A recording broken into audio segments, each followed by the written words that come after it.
ဒီလူငယ်ကဒဏ်ရာရလို့ဆေးရုံကိုရောက်လာတဲ့အခါသူ့ကိုအရင်ကစွန့်ပစ်ခဲ့မှုတဲ့ရီစာဟောင်းဆရာဝန်မလေးနဲ့ပြန်ဆုံနေပါတယ်လေသူကတခြားဆရာဝန်တယောက်ကိုချက်ချင်းတောင်းဆိုလိုက်ပေမဲ့ရှူခင်းကတော့ဒီအခွင့်အရေးကိုလက်လွတ်မခံချင်တာကြောင့်တခြားဆရာဝန်တွေအားလုံးအလုပ်ရှုပ်နေတဲ့ဆိုပြီးညှင်းလိုက်ပါတယ်တဲ့တခြားရွေးချယ်စရာမရှိတော့တဲ့အဆုံးမှာတော့စောင်းရန်ကသူ့အင်ဂျီကိုချွတ်ပြီးဒဏ်ရာကိုကုသခွင့်ပေးလိုက်ရပါတယ်နော်ရှူခင်းကတော့သူ့ဒဏ်ရာကိုဂယုတစိုက်နဲ့ပတ်တီးစီပေးပြီးနောက်နေ့မှာအနာပြန်လာဆေးဖို့ပြောလိုက်ပေမဲ့အရင်ကအနာတရားတွေကြောင့်စောင်းရန်ကတော့အေးဆက်ဆက်နဲ့ညှင်းပယ်လိုက်ပါတယ်တဲ့အဲ့ဒီအချိန်မှာပဲစောင်းရန်ကိုသဘောကျနေတဲ့အထက်လူကြီးအမျိုးသမီးတယောက်ရောက်လာပြီးသူ့ဒဏ်ရာကိုစိုးရင်တကြီးမင်းမြန်ရင်အင်ဂျီပြန်ဝတ်ဖို့ကူညီပေးလိုက်ပါတယ်လေသူမဘယ်လောက်ထိဂယုစိုက်နေလဲဆိုတာကိုမြင်လိုက်ရတဲ့အခါရှူခင်းတယောက်ရင်ထဲမှာမခံစားနိုင်အောင်နာကျင်သွားရပါတယ်တဲ့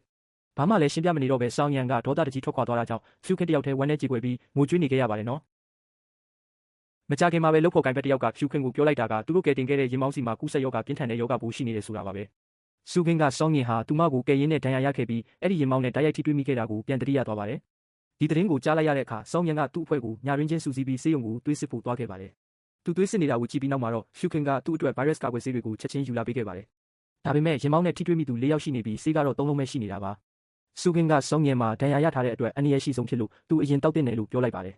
စောင်းရန်ကခေါင်းညစ်ပြပေမဲ့သူတို့အဖွဲ့တွေကတခြားသူတွေကိုပဲဆေးပေးလိုက်မှဆိုတာကိုရှူခင်းကကောင်းကောင်းသိနေပါတယ်အဲ့ဒီအချိန်မှာပဲနီးပြဆရာကအခြေအနေကိုလာရောက်စစ်ဆေးပါတယ်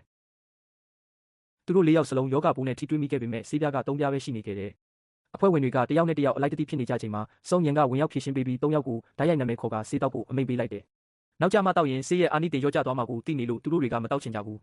ဒါပေမဲ့စောင်းရန်ရဲ့တင်းကျပ်တဲ့အမိန့်ကြောင့်သူတို့တွေမှာနာခံဖို့ပဲရှိတော့တယ်နောက်တနေ့မနက်မိုးမလင်းခင်မှာရှူခင်းကကြီးကနေဆေးတွေကိုအမြန်ဆုံးပို့ပေးဖို့သူ့ရဲ့အထက်လူကြီးကိုဖုန်းဆက်တောင်းဆိုလိုက်တယ်အခန်းထဲမှာရှိနေတဲ့စောင်းရန်ကအဲ့ဒီစကားတွေကိုကြားလိုက်ရတယ်ဆေးတွေရောက်လာတဲ့အခါရှူခင်းကစောင်းရန်စီဆေးတွေရောက်အောင်အမြန်ဆုံးပြေးသွားခဲ့တယ်သူကစောင်းရန်ရဲ့ဆန္ဒကိုလေးစားပေးမှဖြစ်ပြီးနောက်ထပ်အနှောက်အယှက်ပေးတော့မှမဟုတ်ဘူးလို့ပြောခဲ့တယ်မကြခင်မှာပဲ၄ယောက်စလုံးယောဂပိုးမရှိတော့ဘူးလို့အဖြေထွက်လာတယ်ရှူခင်းတယောက်စိတ်အေးလက်အေးဖြစ်သွားခဲ့ရပါတော့တယ်ရှုခင်းတယောက်နောက်ဆုံးတော့စိတ်အေးလက်အေးဖြစ်သွားခဲ့ပါပြီအဲ့ဒီညမှာပဲသူကအောင်ပွဲခံဖို့အရက်ဘားကိုသွားပြီးအရက်နည်းနည်းလွန်သွားခဲ့ပါတယ်သူ့အကူကသူ့ကိုအိမ်ပြန်ခေါ်လာပြီးဆိုဖာပေါ်မှာအိမ်ရင်ဂယုတဆိုင်နဲ့ဆောင်းချုံပေးခဲ့ပါတယ်သူ့ရဲ့သူ့မိဘတွေရဲ့မိဘမဲ့ဂေဟာကနေသူ့ညီမလေးခူခင်ကိုမွေးစားခဲ့တဲ့အတိတ်ကိုသူပြန်တွေးမိနေပါတယ်ရှုခွန်းရဲ့ဖခင်ကသူတို့ဖခင်ရဲ့ရဲဘော်ဟောင်းတယောက်ဖြစ်ခဲ့ပြီးမင်းငယ်ချင်းကတော့အမြဲတမ်းသူ့အပေါ်မှာတန်ရောစင်ရှိနေခဲ့တာပါနောက်တနေ့ညစာစားချိန်မှာရှုခင်းကသူ့အကူကိုစောင်းညင်နဲ့ပြန်တွဲဖို့ကြိုးစားပေမဲ့ညင်းပယ်ခံလိုက်ရကြောင်းပြောပြခဲ့ပါတယ်သူကစောင်းညင်သူ့ကိုမုန်းနေပြီလားလို့တွေးပူပြီးစိတ်ထိခိုက်နေခဲ့တာပါသူ့ညီမလေးစိတ်ဆင်းရဲနေတာကိုမြင်ရတော့မင်းငယ်ချင်းလည်းစိတ်မကောင်းဖြစ်ခဲ့ရပါတယ်အဲ့ဒီနောက်မှာတော့ဂျုခင်းအနားယူနေတော့မမျော်လင့်ပဲတကားခောက်တန်ထွက်လာပါတယ်